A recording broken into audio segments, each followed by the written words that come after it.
माँ आदिशक्ति वेद माता और परम पूज्य गुरुदेव के श्री चरणों में सशत वंदन करते हुए आइए सज्जनों परम पूज्य गुरुदेव के जीवन वृत्तांत को आत्मसात करते हैं। बाल्यकाल व युवा अवस्था के दिनों में कोई धुनी रमाकर घंटों जप करता बैठा रहे तो ऐसा जीवन असामान्य ही कहा जाएगा। हमारे देश में असामान्यताओं की या तो जमकर पूजा की जाती है या खुलकर उपहास उड़ाया जाता है। पूज्य गुरुदेव जिस मिट्टी के बने थे उसमें उन्होंने अपने कठोर तप की बाहर वालों को खबर तक नहीं लगने दी। एक सेवाभावी, विनम्र, औरों के प्रति सदाशय पंडित जी के पुत्र के रूप में शीघ्र ही अपने गांव व आसपास के इलाकों में प्रख्यात हो गए। आवलखेड़ा में बिताए उनके तीसरे दशक के उत्तरार्ध व चौथे के पूर्वार्ध के दिन बहुरंगी गतिविधियों से भरे पड़े हैं। जो कुछ जानकारी समकालीन व्यक्तियों से मिली है वो हम यहाँ पर प्रस्तुत कर रहे हैं। इस अवधि में वे आवलखेड़ा, आगरा व आसपास के गांवों में सक्रिय रहे। सन 1936 तक स्वतंत्रता संग्राम में सेनानी के नाते बड़ी समर्पित क्रांतिकारी भूमिका निभाते रहे। ग्रामीण किसानों की उन दिनों स्थिति बड़ी दयनीय थी। सिंचाई के साधनों व कीटनाशक दवाओं के अभाव में खेतों की पैदावार बहुत ही कम होती थी। पूज्य गुरुदेव ने अपने ग्रामीण अनुभव व अध्ययन के आधार पर अनेक फसलों को उगाने, रख रखाव, अधिक उपज लेने का महत्व दर्शाने वाली 1 पैसा मूल्य की 16 पुस्तकें प्रकाशित की। फसली बुखार, पशुओं को रोग से कैसे बचाएं, इन सब पुस्तकों को वे नगण्य से मूल्य पर हाट बाजार में जाकर बांटा करते थे।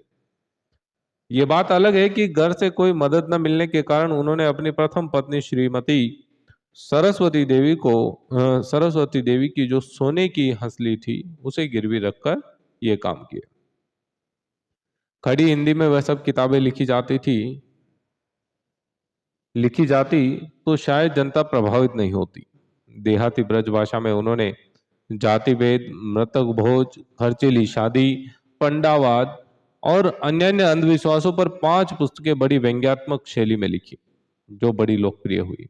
एक पुस्तक बेटा की 13वीं में वे लिखते हैं कि पंडित जी दही बुरा कुल्हड़ पर कुल्हड़ पिए जा रहे हैं, वह कंगाल हो गए घर वालों को उल्हाना सुना रहे हैं, जो पोहे के खाजे में मोह मार रहे हुए। समाज की मूढ़ मान्यताओं के प्रति क्रांतिकारी अभियान उनका तब से ही आरंभ हो चुका। इसी अवधि में उन्होंने देशभक्ति की ओजपूर्ण कविताएं लिखी। ये सभी कानपुर के विद्यार्थी, कलकत्ता के विश्वामित्र तथा आगरा के दैनिक सैनिक में प्रकाशित होती रही। किस्मत, मस्ताना जैसी प्रसिद्ध पत्रिकाओं में भी वे कविताएं भेजते रहे। दुर्भाग्यवश इन कविताओं का संकलन अब उपलब्ध नहीं है, नहीं तो पाठकों को उनके किशोर लेखक स्वरूप की जानकारी मिलती। सन 1940 में अखंड ज्योति प्रकाशित करने से पूर्व तो वे सैनिक पत्र में ही मतजी नाम से कार्य भी करते रहे। स्वतंत्रता संग्राम के लिए क्रांतिकारी स्तर का संघर्ष भी करते रहे। उनका मतजी नाम पढ़ने के 2 कारण बताए जाते हैं। एक तो वे देशभक्ति के लिए उन्मत्त थे, जिसमें अंग्रेजों के कुशासन से देश को मुक्त कराने के लिए प्राणपण से लगना उन्हें पसंद था। दूसरा, एक घटना जिसकी चर्चा आगे की गई है, पुलिस पिटाई से इतना बेहोश होकर कीचड़ में रात्रि भर पड़े रहे कि अगले दिन लोग ये सोचकर ढूंढने निकले कि शायद अब मरा गए होंगे।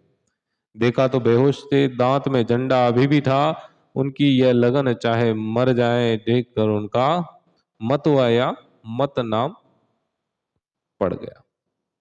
आर्थिक दृष्टि से कड़की के दिन थे, क्योंकि स्वतंत्रता सेनानी होने के नाते इनके घर कई बार पुलिस छापा मार चुकी थी, कुर्की भी हो चुकी थी। डर के मारे कोई फसल भी नहीं उठा रहा था।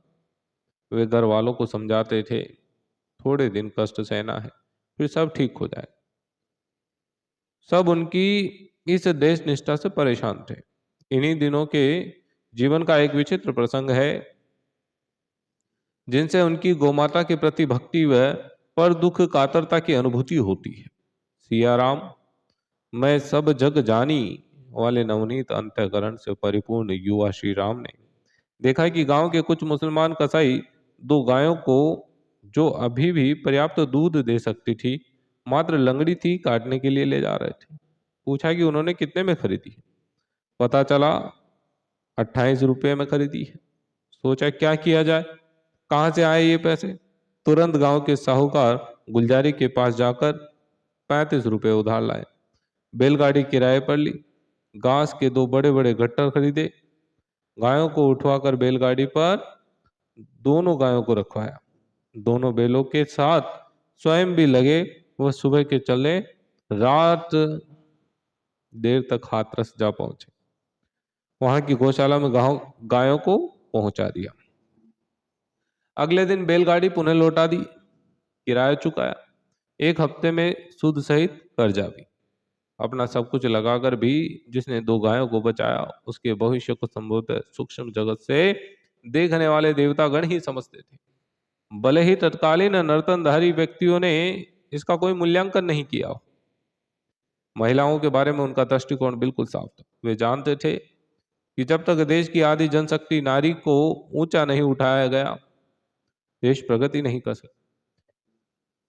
इसके लिए नारी जागृति अभियान का शुभारंभ उन्होंने अपने घर से ही कर दिया। अपनी माताजी को अक्षर ज्ञान का महत्व बताया, सुलेख कैसे लिखा जाए ये समझाया। धीरे धीरे वह अच्छा लिखने लगी। दूसरे नंबर पर उन्होंने अपनी धर्मपत्नी अर्धांगिनी को साक्षर बनाने का जिम्मा लिया। उन्होंने भी बड़े प्रतिरोध के बाद लिखना सीखना चालू किया। 2-3 बार तख्ती लिख लिख कर बताने लगी। वे इन सब का महत्व दोनों को बराबर समझाते रहे। माँ को बताते हैं कि आप रामायण पढ़ सकेगी, पत्नी को बताते हैं कि घर से चिट्ठी आएगी, वे लिखेंगे तो किससे पढ़वाएगी।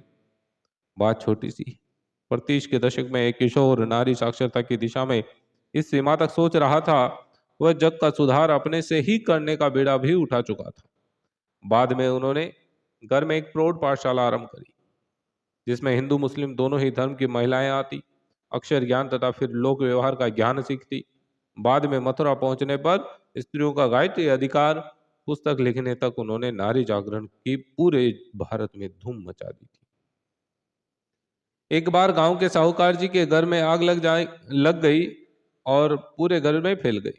लोग बाल्टी भर के पानी तो डालने लगे, पर किसी को उनकी युवा बहू की चिंता नहीं, जो अंदर फंसी बैठी। छप्पर के पास से एक नसनी लटक कर आंगन में जाती थी। मज्जी ने आव देखा न ताव चढ़कर तुरंत आग में पहुंचे।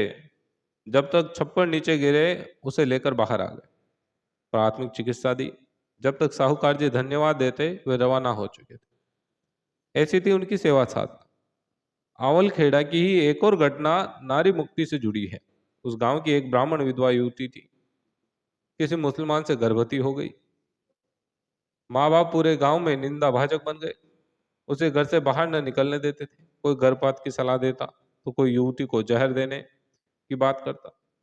पूज्य गुरुदेव ने साहस किया, वह उसके घर वालों से बात की कि इसका पुनर्विवाह कराने की जिम्मेदारी मैं लेता हूँ। जो इससे विवाह करेगा वह इसके बच्चे की भी देखरेख करे।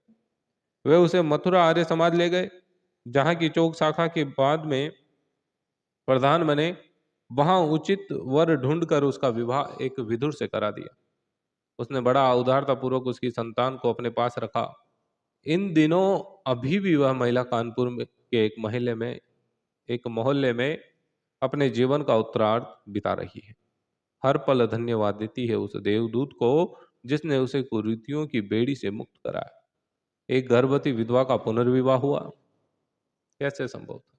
क्या कोई सोच सकता था उन दिनों जबकि जातिवाद और आड़े आ रहा था, सांप्रदायिकता थी, समाज सुधारक श्री राम की लगन देखकर सब दंग तो रह गए, पर किसी ने कल्पना नहीं की कि आने वाले वर्षों में यह व्यक्ति पूरे भारत में आदर्श विवाह की धूम मचा देगा। पतितों शोषितों का उद्धार एक मसीहा ही कर सकता है। उनमें ईसा जैसी वह करुणा आत्मवत सर्वभूतेषु की भावना कूट कूट कर भरी थी। बात है अगस्त 1930 की। उनकी हवेली के फाटक की सफाई तथा ताऊजी की गोड़ी पर खरहरा करने को एक सफाई कर्मचारी आता। नाम था गिरवर। सहज भाव से उसने कहा, श्री राम जी, हमें भी अपने यहाँ सत्यनारायण भगवान की कथा करानी है, पर हम अछूतों के यहाँ कोई कैसे आएगा? उसकी करुण वाणी पूज्यवर को स्पर्श कर गई। वे बोले, कल तुम सब नहा धोकर तैयार रहना, हम तुम्हारे घर आए। उसे विश्वास नहीं हुआ, पर वे पहुंच गए पोती, हवन कुंड, सामग्री, शंख, झालर, सजावट का सामान लेकर। पूरे टोले के हरिजन एकत्र हो गए। पहले हवन हुआ, फिर सत्यनारायण कथा हुई, इसके बाद शंखनाद हुआ, फिर प्रसाद बांटा गया। शंखनाद सुनकर गांव के ब्राह्मण व ठाकुर लठ लेकर हरिजनों के टोले की ओर दौड़ पड़े, पर तब तक श्री राम सारा सामान समेटकर बाजरे के खेतों में होते हुए भाग चुके। बाद में घर में अच्छी खासी डांट पड़ी। विनम्रता पूर्वक सब सुनकर उन्होंने कह दिया कि उन्होंने तो मात्र हवन किया, वह कथा पढ़ी, ब्राह्मण का कार्य किया, इसमें गलत क्या किया? कोई आखिर समझ कैसे पाता कि एक अवतारी क्रांतिकारी समाज सुधारक अगले दिनों सारी जाति वर्ण लिंग के व्यक्तियों को एकत्र कर विचार क्रांति के बीज बो रहा है, उसकी भूमिका का यह पहला अध्याय। छोटे छोटे बाल्यकाल के घटनाक्रम ही महामानवों की प्रौढ़ावस्था की नींव के पत्थर बनते हैं।